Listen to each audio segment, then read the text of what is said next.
அனைவருக்கும் அகிலா ஜுவாலாவின் அன்பு வணக்கம். இன்றைக்கி நாம் பார்க்க போகிறது சுஸ்ரீ எனப்படும் ஸ்ரீனிவாசன் அவர்கள் எழுதிய ஜானு என்கிற சிறுகதை தொகுப்பிலிருந்து அவளும் குழந்தைதான் என்கின்ற சிறுகதை. சுஸ்ரீ என்கின்ற ஸ்ரீனிவாசன் ஓய்வு பெற்ற என்ஜினியர். பல ஊர் வழக்கும் அனைவரும் ரசித்து வாசிக்கும்படி எழுதுவது இவரின் சிறப்பு. கார்ட்டூனிஸ்ட் ராம்கியின் மலர்வனம் மின்னிதழில் தனது எழுத்துக்களை பதிந்து வரும் சுஸ்ரீ தனது முகநூல் பக்கத்திலும் தொடர்ந்து எழுதி வருகிறார். இவருடைய ஜானு என்கின்ற இந்த சிறுகதை தொகுப்பில் மொத்தம் 18 கதைகள், ஒவ்வொன்றும் ஒவ்வொரு விதமாய் பின்னப்பட்டு இருக்கிறது. குடும்ப உறவுகள், சமூக அவலங்கள், தாம்பத்தியம், கீழ்த்தட்டு மக்களின் வாழ்க்கை முறை, தற்கால நிகழ்வுகள், இப்படி பல்வேறு கருத்துக்கள் கொண்ட கதைகளை இயல்பான நடையில் உறுத்தாத வகையில் நகைச்சுவை சேர்த்து சொல்லியிருக்கும் விதத்தை அருமை என்று மனதார பாராட்டியிருக்கிறார்கள் பதிப்பகத்தினர். உண்மையில் ஒவ்வொரு கதையும் மிகவும் இயல்பான நடையில் எழுதப்பட்டிருப்பதுதான் இந்த தொகுப்பின் மிகப்பெரிய சிறப்பு. இப்போ நாம் கதைக்குள்ளே போகலாம். வித்யா, என் நீலச்சட்டையை எங்கே காணும்? கட்டில் மேலே மடித்து வச்சுட்டு தான் குளிக்க போனேன். இந்த வீட்டில் ஒரு சம வச்ச இடத்துல 5 நிமிஷம் இருக்காது. வித்யா, காது கேட்கலையா? ஒன்றை தான் கேட்குறேன், அரை மணி நேரமாக கேட்குறேன், கேட்குதா இல்லையா என்று குமார் கத்த. குமார், என்னையா கேட்குற? படுக்கையில் சார்ந்திருந்த குமாரின் அன்னை சிவகாமி கேட்டார். காலை நேர பரபரப்பில் இருந்த குமாருக்கு அம்மாவின் பேச்சு இன்னும் எரிச்சலை கூட்டியது. எதுக்கெடுத்தாலும் நானும் மூக்கு நுழைக்காதம்மா, பேசாமல் மருந்து சாப்பிட்டுட்டு படுத்து தூங்கு என்றான் எரிச்சலாய். சிவகாமி அம்மாளுக்கு 73 வயது. கணவர் ஸ்ரீதரன் காலமாகி 10 வருடங்கள் கடந்து விட்டது. அவர் இருந்தவரை சிவகாமி சுறுசுறுப்பாக இருந்தார். ஒரு காய்ச்சல், தலைவலி என்று கூட மருத்துவரிடம் சென்றதில்லை. குமாரின் அப்பா ஸ்ரீதரனும் ஆரோக்கியமான மனிதர்தான். 68 வயது வரை யாருக்கும் பாரமாக இருக்கவில்லை. ரிட்டையர்ட் சிவில் இன்ஜினியர், பரோபகாரி. யாரேனும் கஷ்டம் என வந்து நின்றால் தன்னால் இயன்றதை செய்யாமல் அனுப்பவே மாட்டார். தெய்வ நம்பிக்கை அதிகம். மனைவி சிவகாமியிடம் உயிர். இவர்களுக்கு ஒரே பிள்ளைதான் குமார். குமாரை என்ஜினியரிங் படிக்க வைத்தது மட்டுமல்லாமல் நல்ல அரசாங்க வேலையிலும் சேர்த்து விட்டார். படிப்படியாக முன்னேறி குமார் தலைமை நிர்வாக அதிகாரி பதவியை அடைந்து விட்டான். மிக பொறுப்பான உத்தியோகம். முதலமைச்சருடன் நேரடி தொடர்புள்ள மிக சில அதிகாரிகளில் குமாரும் ஒருவர். குமாருக்கு வித்யாவை திருமணம் செய்து வைத்து பேத்தி ஸ்ரீலதாவை பார்த்துவிட்டுத்தான் போய் சேர்ந்தார் குமாரின் அப்பா ஸ்ரீதரன். மகனின் கோப பேச்சு சிவகாமி அம்மாவுக்கு வருத்தம் அளித்தது. நானும் அவரும் குமாரை எவ்வளோலாம் செல்லமாக வளர்த்தோம். ஒரு விளையாட்டு சாமான் வேணும்னு நினைக்கும் போதே வீட்டில் இருக்கும். விதவிதமாக ஆடைகள், நல்ல ஸ்கூலு, நல்ல காலேஜுன்னு பணத்தை தண்ணீராக செலவழிச்சாரே அவங்க அப்பா என்று நினைத்தார் சிவகாமி. அம்மா, நான் இந்த பொண்ணை லவ் பண்ணுறேன் என குமார் சொன்ன மறுநாளே பெண்ணின் வீட்டில் பேசி அடுத்த 3 மாதத்தில் திருமணம் செய்து வைத்தனர் அவன் பெற்றோர். குமாரும் எப்பவும் அம்மா அம்மா என்று தான் சுற்றி வருவான். ஆனால் இப்பெல்லாம் நான் பேசினாலே அவனுக்கு கோபம் வருது என அங்கலாய்த்தார் அவர் அன்னை.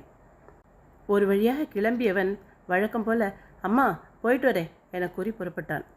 சட்டென நினைவு வந்தவராக, குமார், வர்றப்ப மறக்காமல் இந்த மாதத்துக்கு மருந்தெல்லாம் வாங்கிட்டு வந்துடுடா எனவும், ஏம்மா இதையே நேற்றுலேருந்து எத்தனை தடவை சொல்லிட்டேன் என்று சலித்து கொண்டே காரை நோக்கி நடந்தான். மகனின் சலிப்பு கண்டு சிவகாமிக்கு கண்கள் நிறைந்தது. அந்த நாளின் நினைவுகள் கண்முன்னே வந்தது. எதிர்த்த வீட்டு பிள்ளை 3 சக்கர சைக்கிள் ஓட்டுவதை பார்க்கும் மகனை கணவனுக்கு சிவகாமி காட்ட அன்று மாலையே புத்தம்புது 3 சக்கர சைக்கிளை சுமந்து கொண்டு வந்தார் குமாரின் தந்தை ஸ்ரீதரன். அன்று முகம் மலர அப்பாவையும் அம்மாவையும் பாய்ந்து கட்டி கொண்ட குமாரா இது? வயதாக்கி கையாலாகாத போது, அதுவும் கணவன் இல்லாத போது பிறருக்கு பாரமாக இருக்கவே கூடாது. பாவம், அவங்களும் எவ்வளோ நாள் தான் என்னை கவனிப்பாங்க என்று எண்ணிய சிவகாமிக்கு திடீரென தன் திருமணத்திற்கு முன்னான நாட்கள் நினைவு வந்தது. சிவகாமி, வயசாச்சே தவிர புத்தியே இல்லை. வயசு 18 ஆச்சு. இன்னும் சின்ன பிள்ளை மாதிரி ஆடிட்டுருக்க. உன் வயசில் எனக்கு நீ பிறந்து 1 வயசு தெரியுமா உனக்கு? இப்படி சொன்ன அம்மாவை முகம் சுளித்து வக்கனை காட்டிய சிவகாமி, உனக்கு அவசரம்னா நான் என்ன பண்ண என்றாள் குறும்பாய். வெக்கம் கெட்ட கழுத, பேச்சை பாரு. ஞாபகம் இருக்கா? மெட்ராஸ்லேருந்து என்ஜினியர் பையன் குடும்பம் இன்றைக்கி சாயங்காலம் உன்னை பார்க்க வராங்க. அப்போவாது அடக்க ஒடுக்கமாக இரு என்றாள் அன்னை. சிவகாமி அதை கொஞ்சமும் காதில் போட்டுக்கொள்ளாமல் தம்பியை துரத்தி கொண்டு கிணத்தடிக்கு ஓடினாள். அன்று பிற்பகலிலிருந்தே சமையலறை அமக்களப்பட்டது. நெய் மணக்க கேசரி முந்திரி பருப்போடு தளதளவென பாத்திரத்தில் மின்னியது. வாழைக்காய், உருளைக்கிழங்கு, வெங்காயம் வாட்டமாய் நறுக்கப்பட்டு புஷ்டியாக பஜ்ஜியாக ஒரு மர காத்திருந்தது. சிவகாமியோட அம்மா தன் கணவரிடம், வண்டி சத்தம் தெருமுனையில் கேட்டால் சொல்லுங்கோ, பஜ்ஜி போட ஆரம்பிக்கிறேன் என 4வது முறையாக கூறினாள். சிவகாமியின் தந்தையோ வாசலுக்கும் முள்ளுக்குமாய் நடந்து கொண்டிருந்தார். ஏண்டி, உன் தம்பி உன் ஸ்டேஷன்லேருந்து சரியாக கூட்டிகிட்டு வருவானோ? துப்பு கெட்டவன் அவன், நானே போயிருக்கணும் என புலம்பியபடி நடந்தவரை தெருமுனையில் கேட்ட வண்டி சத்தம் பரபரப்பாக்கியது. அடுத்த நொடி முதல் பஜ்ஜி சொய் என்று எண்ணெய் சட்டியில் விழுந்தது.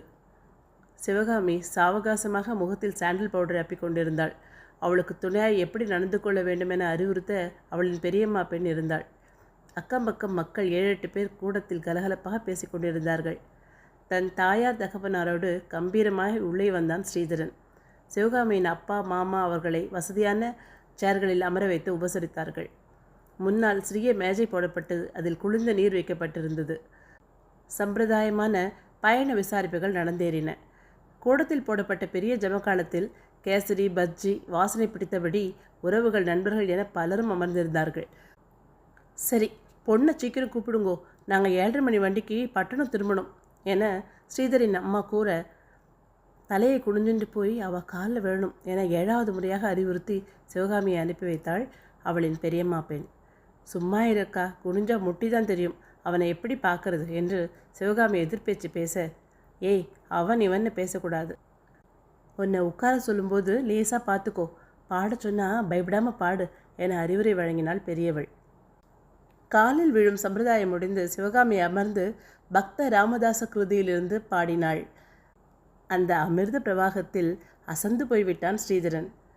நமக்கென்ன குறை, ராமன் இருக்கும் வரை என்ற அர்த்தத்தில் வரும் இனிமையான தெலுங்கு பாடல் அனைவரையும் அசத்தி உட்கார வைத்தது. கூடத்தில் இருந்த ஒரு மாமா, பையனுக்கு பாட வருமா என ஹாஸ்யத்துடன் கேட்க, அதை தவறாக எடுத்துக்கொள்ளாது சிரித்த ஸ்ரீதரன், வாதாபி கணபதியும் பஜேகம் என பளீரென பாடியது சிவகாமிக்கு மிகவும் பிடித்து போனது. அதன் பின் சம்பிரதாய பேச்சுக்கள், மங்கள பொருட்கள் மாற்றிக்கொள்ளுதல் எல்லாம் முடிந்தது. அடுத்த 2 மாதத்தில் கல்யாணம் சிறப்பாக நடந்தேறியது. சிவகாமியை சிவுக்குட்டி சிவுக்குட்டி என்று தன் நட்பாக்கி கொண்டான் ஸ்ரீதரன். கல்யாணமாகி 3 வருடம் சிவுக்குட்டி, பின் சிவு செல்லம். பையன் கொஞ்சம் பெரியவனான பிறகு சிவு, அப்புறம் சிவகாமியாகி போனது ஸ்ரீதரனின் அழைப்பு. திடீரென பழைய நினைவுகளிலிருந்து மீண்ட சிவகாமியின் கண்களில் தாரை தாரையாய் கண்ணீர் வழிந்தது. எப்படி வாழ்ந்தோம், அவருக்கு தான் என் மேலே எத்தனை பிரியம், சிவச்சொல்லும் சுற்றி சுற்றி வருவாரே, போகிறப்ப என்னையும் கூட்டிகிட்டு போயிருக்கக்கூடாதா, இப்போ எல்லாருக்கும் சுமையாக போயிட்டேனே என வருந்தினார் சிவகாமி அம்மாள். பாட்டி என்று அழைத்த பேத்தி ஸ்ரீலதாவின் குரல் கேட்டு திடுக்கிட்டு எழுந்த பாட்டியை இறுக கட்டி கொண்டாள் ஸ்ரீலதா. என்ன பாட்டி கண்ணெல்லாம் ஈரும், அழுதியா என்ன? கனவுல தாத்தா கூட ரொமான்ஸா? எதுக்கும் கவலைப்படாத பாட்டி, நான் இருக்கேனே உனக்கு.